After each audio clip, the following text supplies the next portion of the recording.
Joriy yilning 2-4 kunlari Ko'hna va Boqiy Samarqandda Global Ekologik fondning 8-assambleyasi doirasida Eco Expo Centralogy 2026 xalqaro ko'rgazmasi bo'lib o'tadi.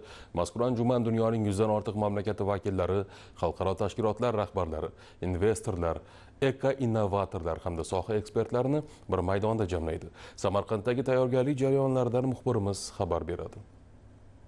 Ushbu yirik tadbir ekologik barqarorlikni mustahkamlash, yashil iqtisodiyotni rivojlantirish hamda atrof muhitni muhofaza qilish sohasidagi xalqaro hamkorlikni kengaytirishga qaratilgan. Anjumanda 10 mingga yaqin mahalliy va xorijiy mehmon ishtirok etishi kutilmoqda. Ko'rgazma doirasida ekologik mahsulot va xizmatlarga bag'ishlangan 68 dan ortiq pavilyon tashkil etiladi.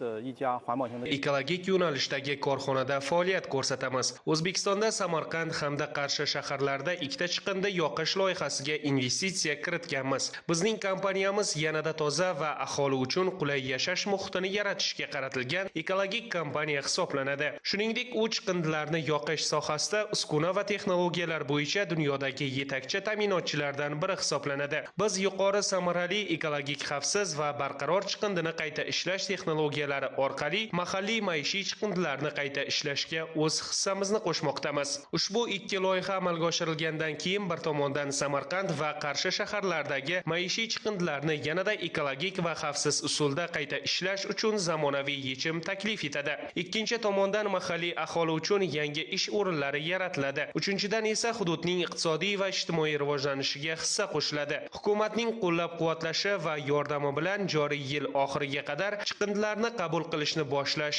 rejalashtirilgan. Ekologiya, atrof muhitni muhofaza qilish va iqlim o'zgarishi vazirligi tashabbusi bilan bo'lib o'tadigan tadbirda nufuzli xorijiy kompaniyalar o'z korporativ taqdimotlarini namoyish etishadi. Bundan tashqari O'zbekiston va Markaziy Osiyo davlatlarining startap loyihalari uchun qo'shimcha 20 ta pavilyon ajratildi. Mamlakatimizning barcha hududlari iqlim o'zgarishiga moslashish va tabiiy resurslardan oqilona foydalanishga qaratilgan aniq takliflarni xalqaro donorlar e'tiboriga havola etadi.